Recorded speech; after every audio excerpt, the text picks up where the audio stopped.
So ganun po si Moses, kinalimutan niya yung pangarap niya, di ba? Meron siyang binabantay ang tupa, swelduhan lang sa perdigan niya. Sa biyanan niya, di ba? Imagine mo, sa biyanan ka lang nakakasa, hirap mo eh. Father-in-law, biyanang lalaki, doon ka lang nakaasa. Di ba? Ang hirap ng buhay niya, nakalimutan niya na. Tapos sinubukan niya dati na ipagtanggol ang kanyang bansa, ang kanyang bayan, ang kanyang kababayan, di ba? Kabayan, di ba? Kaso di, naburilyaso siya. So walang maandar sa plano ni Moses. Sino dito nakita mo plano mo di umaandar? Amen. Ha? Nakarating ka na Hong Kong, madami naman na sacrifice sa Pilipinas. Relationship, family, di ba? Friendship, dignidad, reputasyon, di ba? Hello? Amen. Di ba? Amen. Pero minsan ang aayos lahat kapag ka nakinig ka sa tawag ng vision ng Diyos. Amen. Amen. Kaya po sa umaga na to, sana po pakinggan yung tawag ng vision ng Diyos. Amen. No, kasi ito lang po yung susi natin dito. Wala, hindi talaga yung mismong gawain lang ng church na ganito. Hindi yung talagang mayroon lang kayong kapanding na mga kapwa niyo Pilipina na kayo may konting Bible. Hindi gano'n. Kailangan ikaw mismo tumugong ka sa tawag ng vision ng Diyos sa iyo. Amen? Amen. Hello? So ito po ang mensahe ng Diyos sa atin. Hosea 10 verse 12, tingnan nyo to. Your hearts are hard as a field that has not been plowed. Sabi mo dyan, no? Isaiah 10 verse 12, ha? Your hearts are as hard as a field. Ang puso mo ay tigas ng bukid na hindi na araro. Ako po, galing akong Candaba, Central Luzon. Wala po kami doon bundok, isa lang Arayat, malayo pa kami doon. At puro bukid kami tuwing naglalaro ako, tuwing bakasyon. Pag may El Nino, nagiging tigang yung bukid, nagkakaroon ng crack. Yung jolen ko nahuhulog sa crack. Ganun katindi po yung tinatawag na field na talagang hindi na araro. At kahit gamitan mo ng pang-araro, alam mo yung pang-araro? Asarol, nabubungi na asarol. Kasi kailangan, bago mo araruhin, kailangan mayroon pong tubig, may ulan, may basa. Amen? Amen. No? So, sabi po dito sa Hosea 10 verse 12, your heart, yung heart mo daw, yung heart daw natin, para pong earth, parang soil. Ibig sabihin po, bago mo ma-receive talaga yung vision, yung calling ng vision, dapat ang puso mo naararo. Amen? Plow. Do not follow your heart. Plow your heart. Yes. Hello? Nakuha niyo ba yan? I will follow my heart. Siya na talaga. No, magdi-discourage ka na naman dyan. Sasaktan ka lang dyan, bes. Diba? Magkaka-UTI ka lang dyan. Umibig tapos iniwan. UTI. Amen? Diba? Diba? So do not follow your heart. Ano sabi sa Bible? Plow your heart. Ano yung plow? P-L-O-W. Ano yung plow? Araro. No, pag nagpa-araro ka naman, may kasamang aruy. Napapa-aruy ka. Yung sabihin ng plow is magpapa-disciple ka, you will read the word, you will correct your heart according to the word na naintindihan mo. Amen? Amen. Ayusin mo yung buhay mo sa mga nare-receive mo talaga right now, di ba? Right now, inaararo ka ngayon eh, di ba? Sakit, di ba? Yes. Kaya lang nasa Hong Kong para sa pera, sa anak ko lang, mapagtapos, lumabang sa Facebook. Sakit, it really hurts. Inaararo ka eh, amen? Ayoko nang gano'n, gusto ko na ngayon, vision ni Lord. Sino dito inaayos mo yung puso mo ngayon habang nakikinig ka? Amen! Nagpapaararo ka. Amen? So do not follow your heart kasi your heart, the heart of man is the most deceitful thing on earth. Yes. So do not follow your heart. Plow your heart. Amen. Do not follow. Plow. Plow. Okay, sabi mo nga, plow. Oh, so yun po bigkas doon. P-L-O-W, plow. Di ba? If you change your way, yun nga, you will change your way. Diba, galaw mo eh. Di ba? Magkakaroon ka na mas malalim na kaisipan kung ba't ka nandito sa Hong Kong, kung kahit saan man eh, di ba? No? You will change your way, you will produce good crops. So plant the seeds of doing what is right, then you will harvest the fruit of your faithful love. So yung atin pong faithful love, meron pong harvest yan. Yung atin pong labor of love, may harvest po yan. It is time, sabi sa verse na to, it is time to seek the Lord. The Lord. Okay, sabi mo sa tabi mo, seek mo si Lord. Seek mo si Lord. Hindi si George. No? Hindi si George. Hindi lalaki, ibig sabihin. Amen? No, sino ba yung George? Amen? Seek the Lord. Amen? Seek the Lord. Sabi mo isang tabi mo, seek natin si Lord. Okay? Seek natin. It's time to seek the Lord.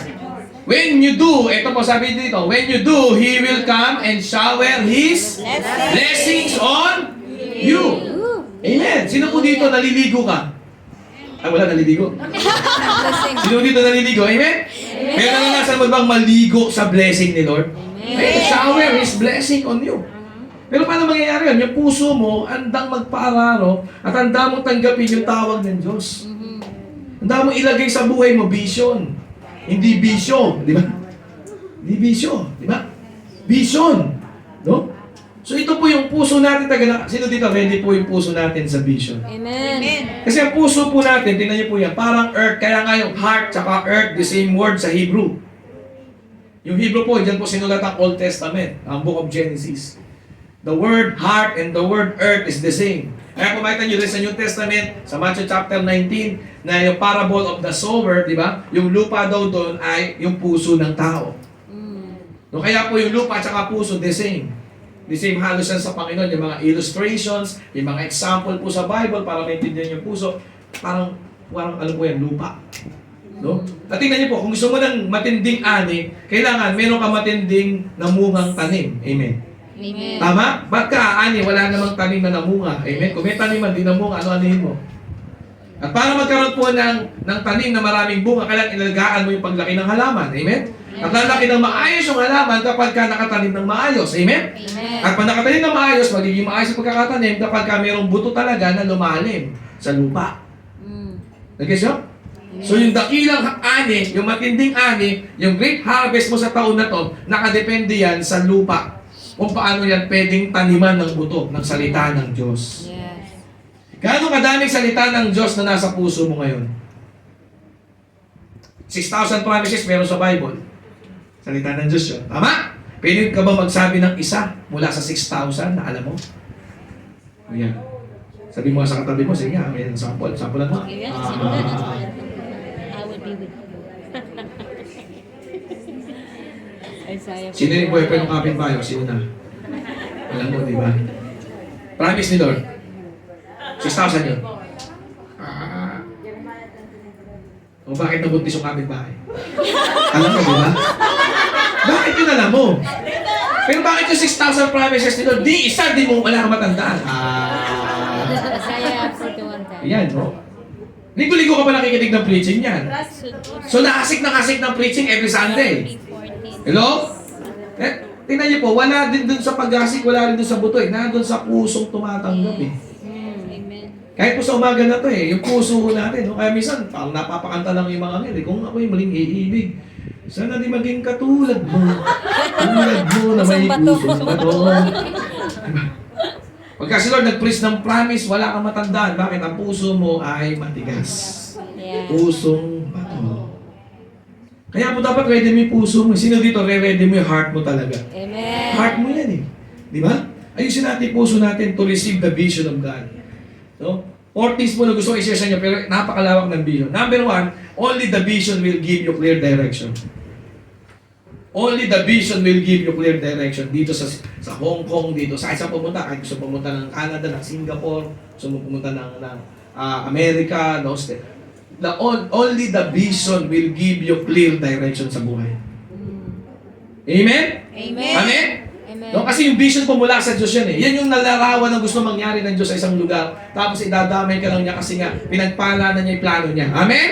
Amen. Ang plano ng Diyos po kompleto, sagad, sa prosperity. Amen? Amen. No? Kailangan lang talaga madamay ka doon. Kailangan lang doon maging saling pusa ka man lang. Amen?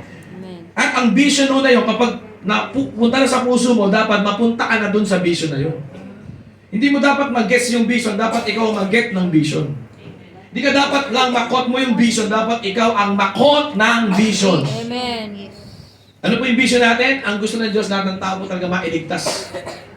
No? Sa satanic horse, sa darkness. No? Mailigtas mo sa apoy ng impyerno. Yun dapat ang laman po ng ating puso. Kasi ng vision ni Lord.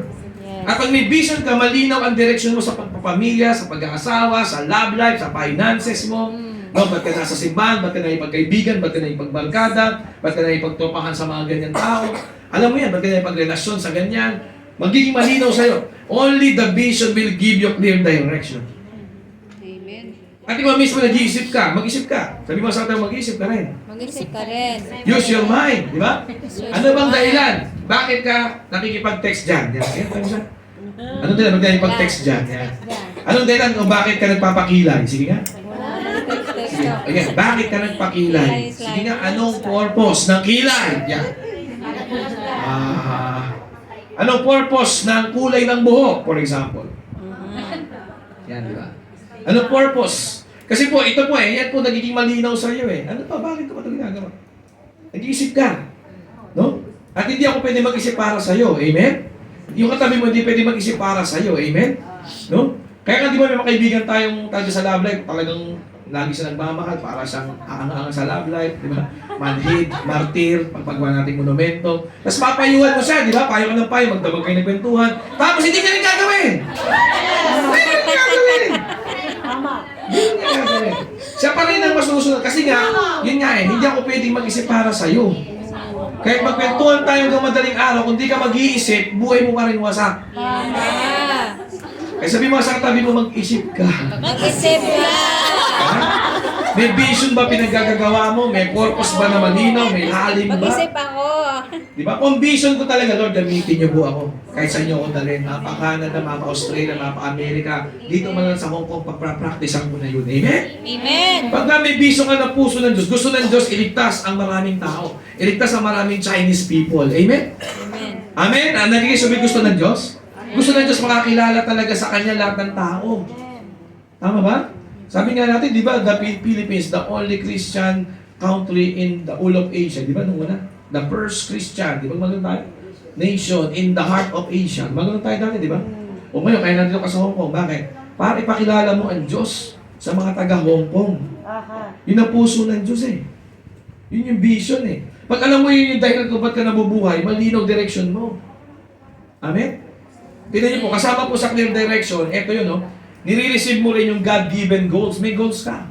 What's the goal? What's the goal? What's the goal? Anong goal ko dito sa Hong Kong? Di ba? Siyempre, mag-earn ng ganitong amount ng pera. Di ba? 150,000 pesos a month. Di ba? Anong goal? No? Ang goal, tumagal dito, 2 years, 3 years, 4 years, matapos yung contract, di ba? O, tapos makaulit pa, di ba? Tapos mag-next level. Yun lang, pang sarili lang yun. Anong goal? Dapat ang goal ganito, may masiran ako 10. May masiran ako, may ibat ako sa church 10. I-share ko sa kanila paano makilala si Jesus ng totoo, beyond religion. Beyond religion. Mayroon akong goal. Di ba? At ang goal ko, multitudes. Sino dito goal mo? Multitudes. Amen. Sabi mo, multitudes. Multitudes. No, kasi kung goal talaga natin talaga is multitudes. Eh. No, hindi lang 12, hindi 1 4 4. Multitudes. Amen. Ha? Nakuha ba natin? Bakit? Gusto natin, wala ni isa mapunta sa impyerno. Wala ni isa mapahamak sa satanic force. Di ba? Wala ni isa mapahamak sa dark world and evil world. Wala ni isa sana. Kaya ang multitudes ho talaga. So lumilinaw to sa'yo kapag ka may vision ka. Malinaw direction mo kahit daling ka sa Canada, sa Australia, sa Africa, sa Apritada, sa Medjug, Menudo, Mensahad. Kahit saan ka mapunta, amen? Namoy ko yung luto, namoy na natin. Nakalian na, amen? No, kahit saan ka makarating, di ba? Malinaw sa'yo. Number 2, ito, the vision is only a result of real communion with God. Yan o yan. The vision is only a result. So, ang tao po talaga na may vision, ay talagang ang kanyang relasyon sa Diyos, talagang kinukultivate niya yan. No? Vision and dreams are the language of the Holy Spirit kasi. Ang vision po talaga, ito po ay resulta lang, bunga lang po ito, byproduct lang po ito ng ating tunay. Sabi mo yung totoo. Sabi mo yung totoo. Yung totoo. Sino dito, pag linggo ka lang nagpe-pray? Wala dito yan. Ayusin na natin ngayon. Sabi mo sa tayo mo, ayusin na natin ngayon. Ayusin natin. So, umamin lang. Sabi mo sa tayo, umamin ka lang. Amen ka lang. Yan. Sino dito nakakabasa lang ng Bible dito sa monitor? Wala Sabi dito. Bible yun, libre na, dahil hindi ka pa nagbabasa sa ano ha. Pagod. Lalo kung mapapagod pag walang word. Yes. Amen. Amen. Hello? Kasi tandaan niyo po yung vision, kaya po, hindi natin talaga lubos na tandaan ito, master natin to, i-master ninyo. Hindi ito makukuha sa all sa preaching ni Pastor John ngayon. Ma-masterin mo talaga to. Binibigyan ko lang kayo ng pasimulang ano, a jump start lang ko ito. No? Tandaan niyo po, gusto niyo maintindihan talaga, hindi aayos pamilya mo talaga pag pinatunan mo ng pansin. Eh, si Billy at si Mimi, kausap namin mga disciple nila bago kami malis. Natanong ko sila, ngayon, umasenso tayo. Kaya ba tayo masenso dahil pinagpukusan natin ang pag-asenso? Sa pera? Hindi. Kaya ba kayo nagka-business dahil pinagpukusan natin mag-business kayo? Hindi. Added unto you lang yan. Amen. Hello? Amen. Added unto you. If you seek first the King and the kingdom, all these things will be added unto you. Amen. Amen? Amen. Yung love life ninyo, sabi ko kay Billy, tsaka kay Mimi, maganda yung love life ninyo, di ba? No? Ba't nagkaroon ganyan? Yan ba pinalso mo? Yan ba inuna mo? Hindi. All these things added unto you lang. Amen. Una talaga si Lord. Amen? Amen. Kaya yung vision, no, talagang ginagalawan mo yung vision, kapag ka talagang pinagbuti mo yung